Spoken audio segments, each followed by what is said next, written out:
People!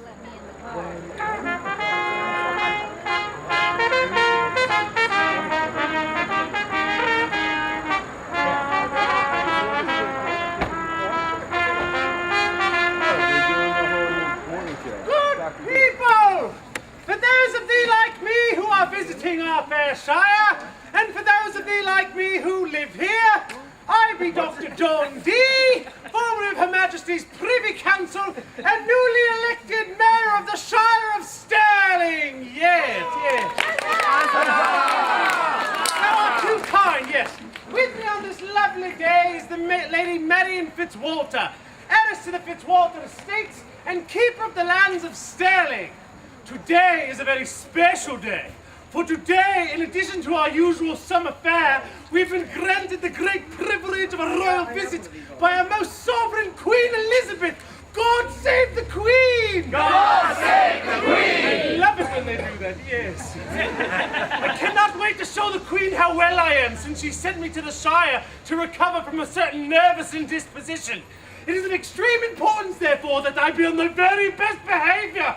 I'm talking white gloves and party manners, people, so as not to embarrass me and the other town fathers, of which I am the only one, so not to embarrass me, actually. Mayor D, these good people look to me to be excellently well-bred, if somewhat high-spirited.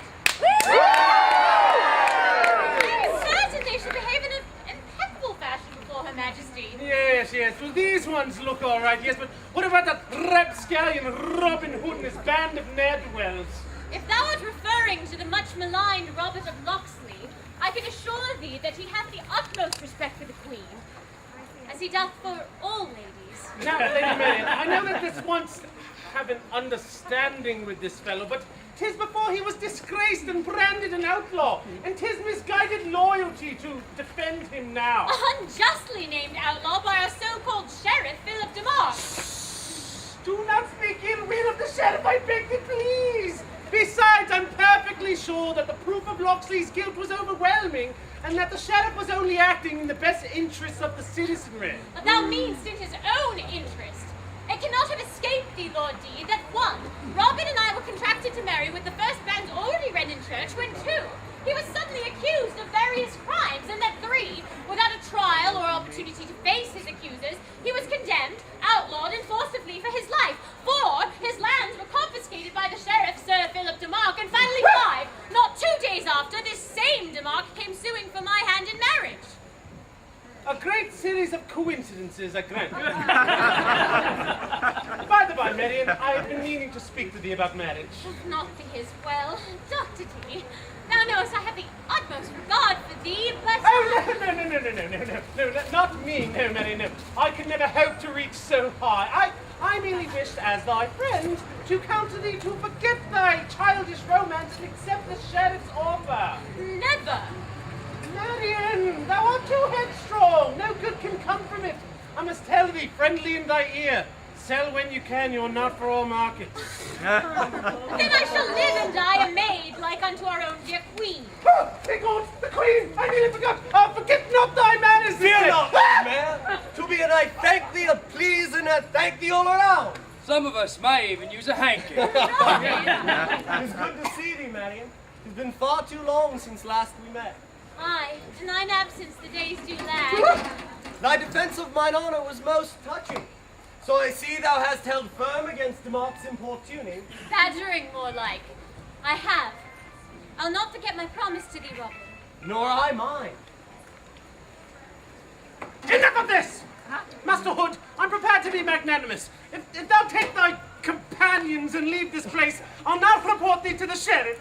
Well, very generous, Mayor D. But my boys are longing to see the Queen. They are loyal Englishmen, after all. See the Queen? You couldn't, you wouldn't, you mustn't! He won't! Thou art very brave coming here today, Hood. If thou dost think that thou art safe because of Her Majesty's visit, thou art sadly mistook. What I think, Sheriff, is that even a treacherous scufflaw such as thyself would hesitate to show thy vile nature in front of Her Majesty. Vile nature? By arresting and executing a notorious traitor to the crown, Her Majesty will give me a medal. Traitor? Robin's only accused of petty theft and wrongly at that. I myself would not call pilfering an entire year's tax money from this very shire petty. But then again, I am not an outlaw. Perhaps we have a different frame of reference. Oh, we have seen no tax money. We have seen many overtaxed and starving peasants. Thou hast kept all the tax money for thyself and hope to blame it all on us. Now that is a dastardly plan. For a man of the cloth, thou hast a very worldly outlook, Friar. I fear for thy black soul, Sheriff. I'll look to the mote in mine eye, Friar. Seest thou to the beam in thine? Oh, so the devil does quote scripture for his purpose. Thy pardon for doubting, Tuck. Stop this! Robin, go! Canst thou not see he stays thee here for some purpose? His guards may even now be circling round, hoping to trap thee. Marion, it was going to be a surprise. Gods!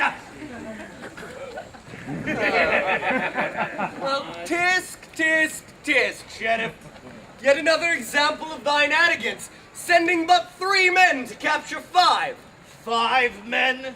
Thou hast been in the woods far too long, Hood, and forgotten how to count. I see but 3 outlaws. Oh, really? I see 5. Ho, lads! Ho, Robin!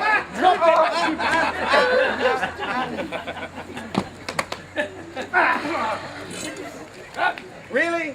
Idiots! Sneak up on them, I said. Take them by surprise, I said.